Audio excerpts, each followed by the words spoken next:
Joe King comes out on stage and says, "Hello, yes, my name's Joe King. I'm not joking, though I do prefer to be called Juris Dr. King.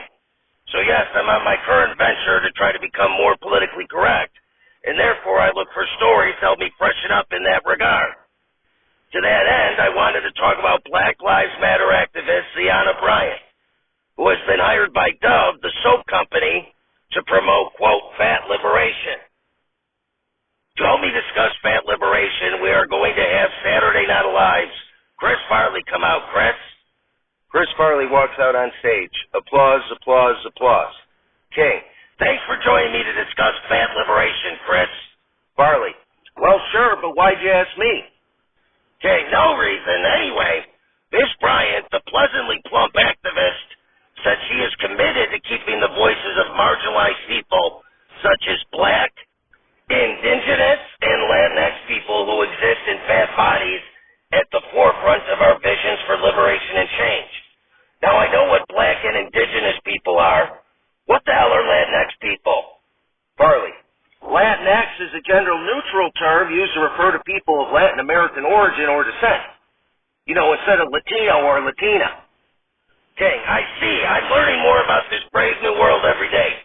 So anyway, Chris, what does it mean to you when Miss Bryant says that she wants to keep Black, Indigenous, and Latinx people who exist in fat bodies at the forefront of visions for liberation and change?" Farley: "I think it's pretty self-explanatory, Joe." King: "Well, what about fat white people?" Farley: "What about them?"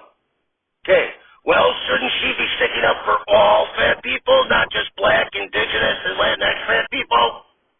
Farley: "This is starting to get above my pay grade, Joe, as you pay me nothing."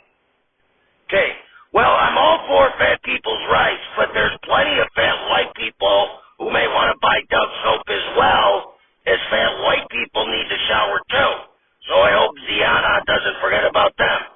Anyway, Miss Bryant went on to say, quote, "My belief is that we should be centering the voices and experiences of the most marginalized people and communities at all times.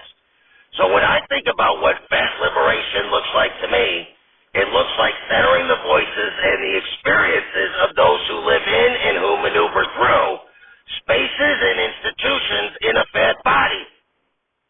Chris, can you help me with this quote? Farley: "How so?"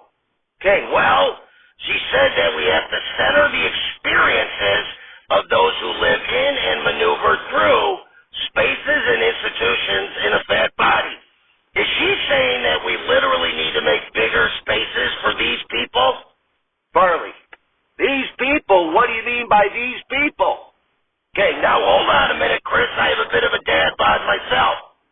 Farley: "What I garnered from her quote was that we can't keep marginalizing the voices of fat people." King: "But the way she said it, maneuver through spaces, it just conjures up the image of a fatty waddling through a tight space or something."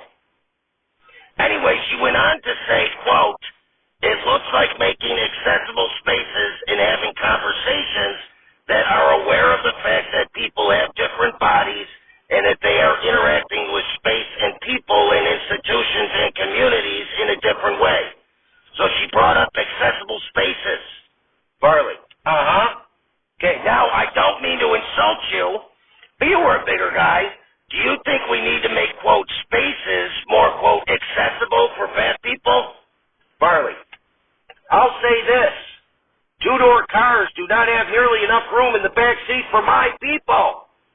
So if this crazy bitch working for Doug gets anything done, hopefully she makes them make two-door cars with bigger back seats."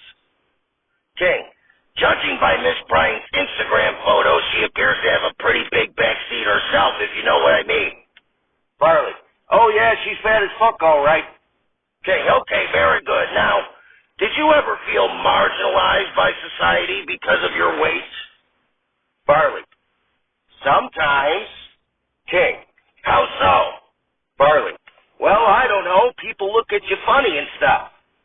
King: "But it worked out for you ultimately." Farley: "You could say that, but just because it worked out for me doesn't mean that Dove Soap shouldn't be showing that they support the fat community."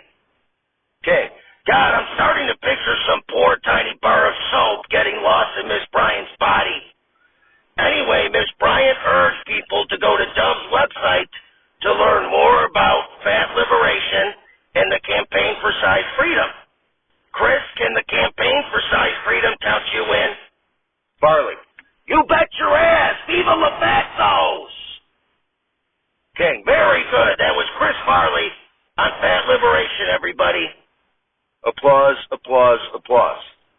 King exits the stage and enters another stage, sits in a seat behind a desk and says, "Please welcome to the program, prior writer for Saturday Night Live, Ann Beats." Ann Beats emerges from behind a curtain and waves at the audience. Applause, applause, applause. Beats walks over and takes a seat next to King's desk. "Welcome to the show, Ann." Beats: "Thank you for having me." King: "So you were born in Buffalo to Sheila and Patrick Beats?" Beats: "Yeah, my parents were basically beatniks." King: "More like beatniks." Beats rolls her eyes and says, "Anyway, I think that led to me having an aggressive and dark sensibility." King: "Okay, and when you graduated high school, you went to McGill University?" Beats: "Yes. There I discovered the dark humor of Jewish writers such as J.D. Salinger, Philip Roth, and Bruce J. Friedman. They influenced me so much I converted to Judaism." King: "Well, no objections here, as on this program I have made it clear time and time again that I am unapologetically pro-Semitic. Anyway, after your conversion to the great and wonderful religion of Judaism and graduating from college, you went to write for the National Lampoon." Beats: "That's right. One infamous thing I wrote while I was there that I remember was a parody advertisement for Volkswagen, which we ended up getting sued for, where the ad said, if Ted Kennedy drove a Volkswagen, he'd be president today. And with it, we had a picture of a VW Beetle floating on a lake." King: "Very good. And at the National Lampoon, you met Michael O'Donoghue?" Beats: "Why are you bringing up that old bag of bones?" King: "Well, my understanding is that you two became romantically involved and then both joined SNL as writers." Beats: "Yes, I'm kidding. Michael was great. We were both kind of crazy and we were both kind of geniuses. And we also were two very strong people who butted heads a lot. But we remain friends and still are now."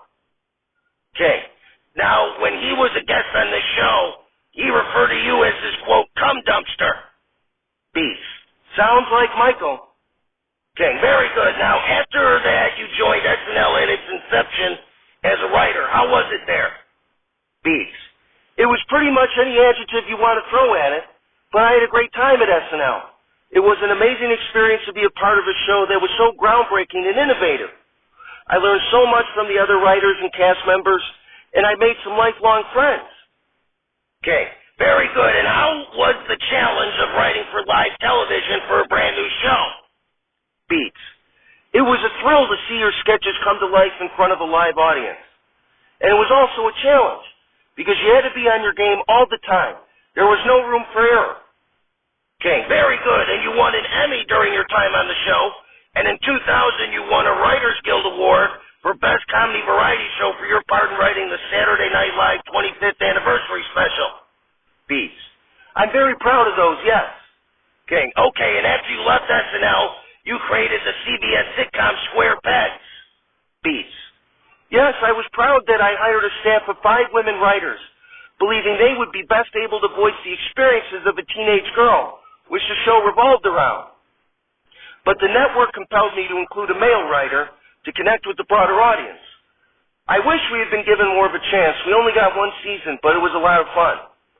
King: "Okay, now starting in 1987, you produced the first season of The Cosby Show spinoff, A Different World. Let me ask you, you were never raped by Bill Cosby, were you?"